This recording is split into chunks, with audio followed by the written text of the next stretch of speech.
না শান্তি, তোমার কষ্টের দিন ফুরিয়ে গেছে, আর কষ্ট করতে হবে না।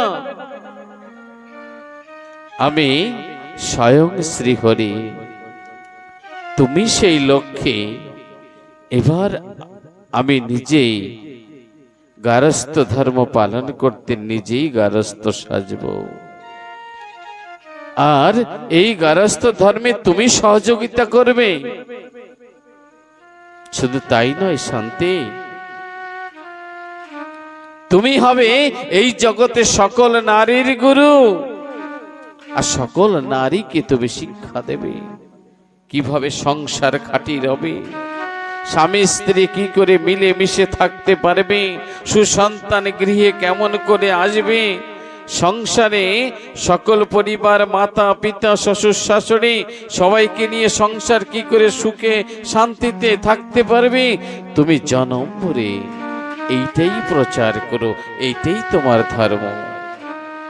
সেদিন পতি সেবা করে ঠাকুরকে কথা দিয়েছিলেন, আর জনম ভরে শান্তিমাতা তাই বিতরণ করে গিয়েছেন। তাই তিনি ঠাকুরের কাছ থেকে ওই করঙ্গিটি চেয়ে নিয়েছিল, গৌরাঙ্গ মহাপ্রভুর কমণ্ডলটা তিনি চেয়ে নিয়েছিল, আর সেইটাকে মালা তৈরি করে পাথরে ঘষে ঘষে শান্তিমা যখন ঘষছিলেন, ঠাকুর বলছেন, শান্তি কি করবে তুমি এটা দিয়ে? বলছে, প্রভু এর ভিতরেই থাকবে প্রেম, এর ভিতরেই থাকবে ভক্তি, প্রেম ভক্তি আমি এর ভিতরে মিশ্রিত করে এই করঙ্গটা দিয়ে আমি হার তৈরি করব, আর এই হারটি হবে ভক্ত কণ্ঠহার।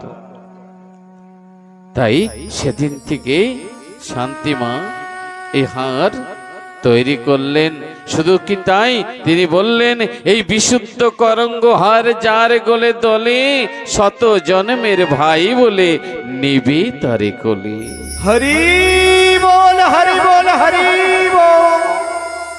সংসার করতে করতে, বাবা একটা কথা বলবো, সময় প্রায় আমাদের নিকটে। কথা হরি লীলামৃত কথা সব জায়গায় প্রচার হয়নি এখনো। নূতন স্বপ্ন ৩-৪ বছর পূর্বেই আমি এটা বিভিন্ন প্রান্তে শুরু করেছি অল্প অল্প করে। কথাটি কিন্তু 7 দিনের, সপ্তদিনের কথা। তো 7 দিনের কথা তো একদিনে বলা সম্ভব না, কি মা সম্ভব? তাই স্বল্পের ভিতরে আজকে এখান থেকে আমাদের বিশ্রাম নিতে হবে।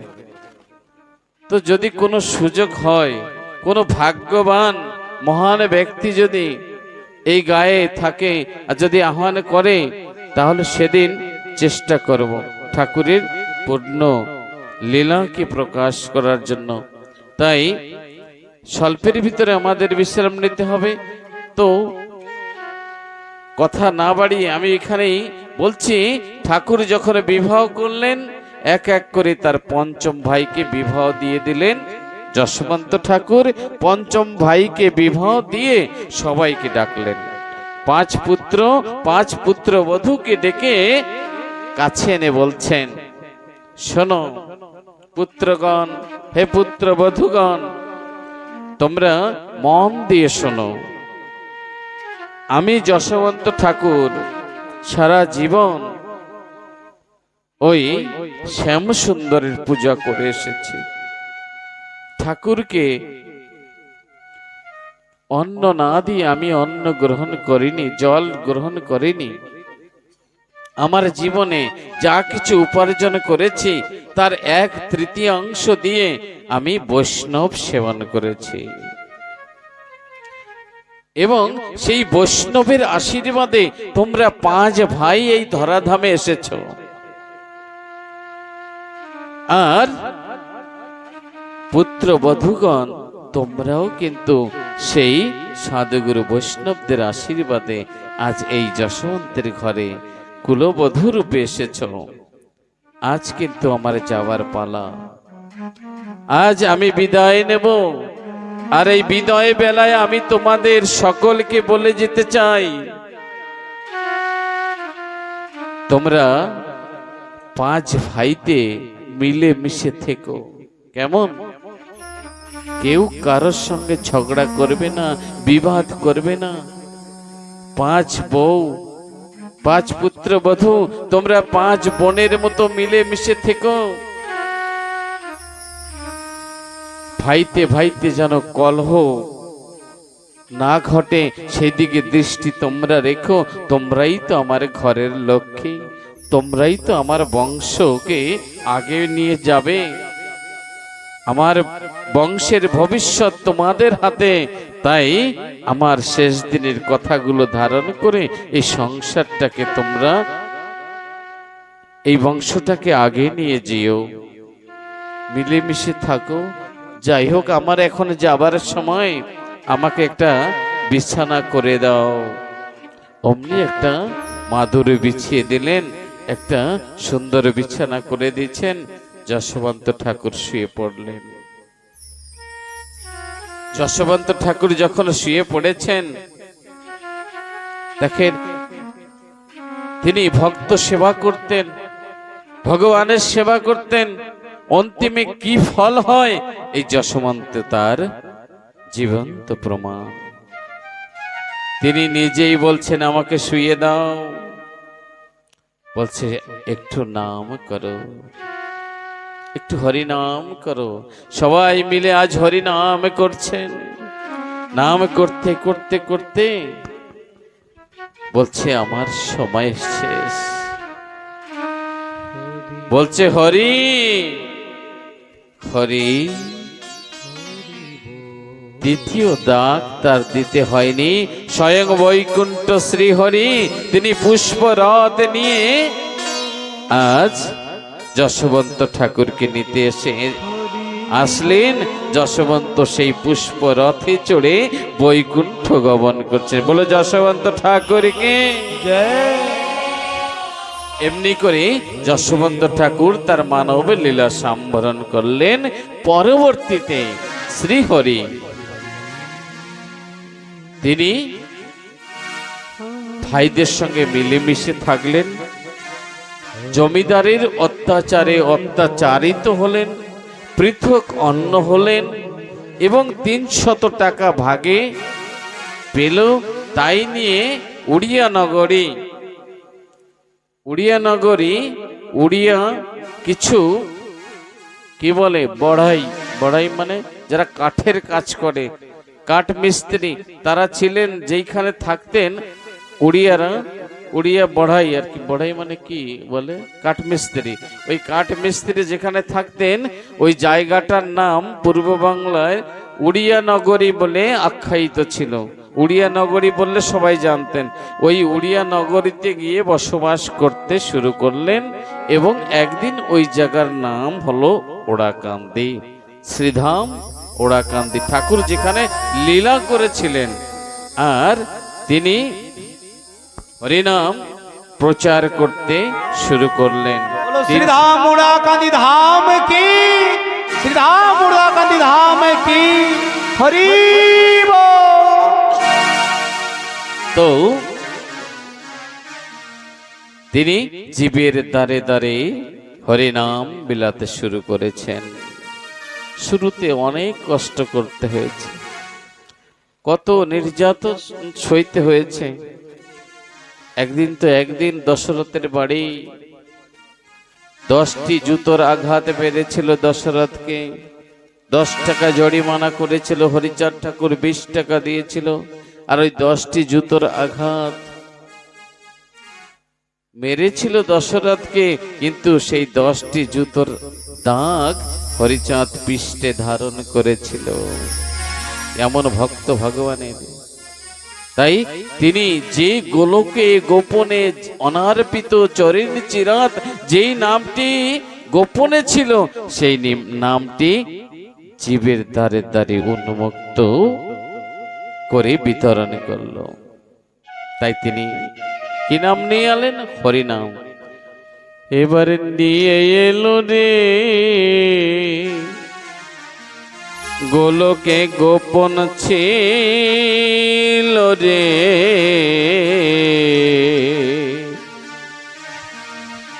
মধুমাখা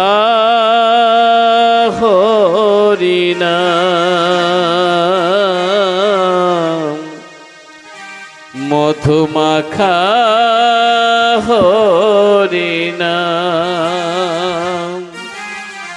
এবার নিয়ে এলো রে গোলকে গোপন ছিল রে মধুমাখা হরিনাম মধুমাখা হরিনাম হাতে তালি এবার নিয়ে এলো রে গোলকে গোপন ছিল রে মধুমাখা হরিনাম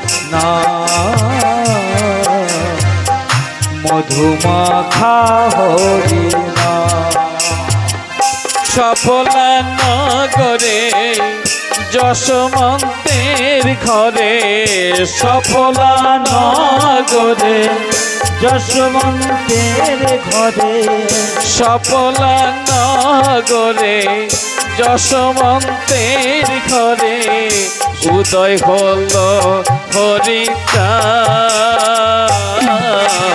নিয়ে এলো রে গোলকে গোপন ছিল রে মধুমাখা হরি বল এবার নিয়ে এলো রে গোলকে গোপন ছিল রে মধুমাখা হরিনাম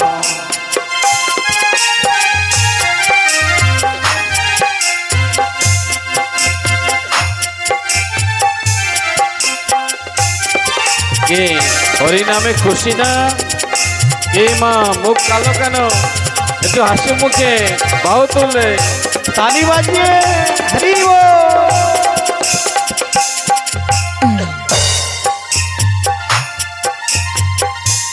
হরি নাম ভজ নাম জপ নাম করো সার হরি নামে হরি নামে হরি নামে ভাষাও তরি হয়ে যাবি পার হরি নাম ভজ নাম জপ নাম করো হরি নামে ভাষাও তরি হয়ে যাবে পার হরি নামে মা তোয়ারা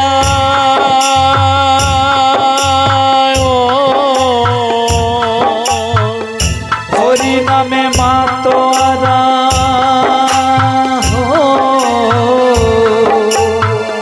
হরি নামে মা তোয়ারা সারা ব্রজ ধাম এবার নিয়ে এলো রে গোলকে গোপন ছিল রে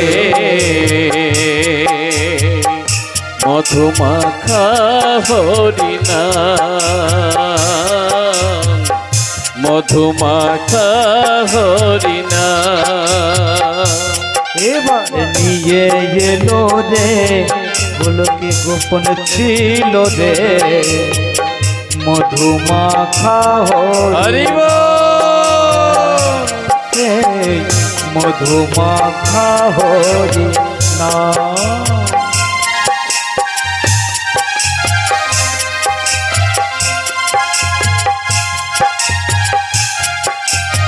হরি বল।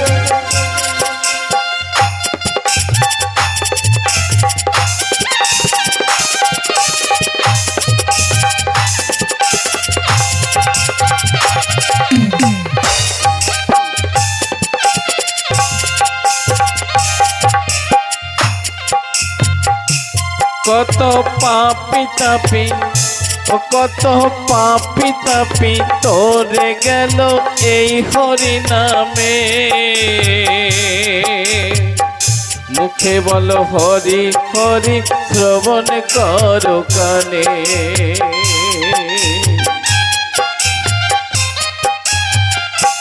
কত পাপি তাপি তোরে গেল এই হরি নামে, মুখে বলো হরি হরি, শ্রবণ করো কানে। কত পাপি তাপি, কত পাপি তাপি তোরে গেল এই হরি নামে, মুখে বলো হরি হরি, শ্রবণ করো কানে। কত পাপি তাপি তোরে গেল এই হরি নামে, মুখে বলো হরি হরি, শ্রবণ করো কানে। হরি নামে আছে সুধা,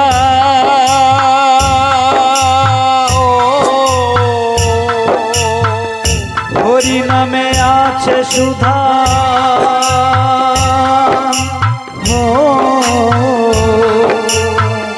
হরি নামে আছে সুধা, অমৃত সমান। আনিল রে কোথায় ছিল রে মধুমাখা হরি নাম, এবার নিয়ে এলো রে, গোলকে গোপন ছিল রে, মধুমাখা হরি নাম। এবার নিয়ে এলো রে, গোলকে গোপন ছিল রে মধুমাখা হরি নাম। সফলা নগরে, সফলা নগরে, যশবন্তের ঘরে, সফলা নগরে যশবন্তের ঘরে, সফলা নগরে, যশবন্তের ঘরে, উদয় হলো হরিচাঁদ। নিয়ে এলো রে, গোলকে গোপন ছিল রে, মধুমাখা হরি নাম, মধুমাখা হরি নাম। এবার নিয়ে এলো রে, গোপনে গোপন ছিল রে, মধুমাখা হরি নাম, হরি মধুমাখা হরি নাম। এবার নিয়ে এলো রে, গোলকে গোপন ছিল রে এই মধুমাখা হরি নাম,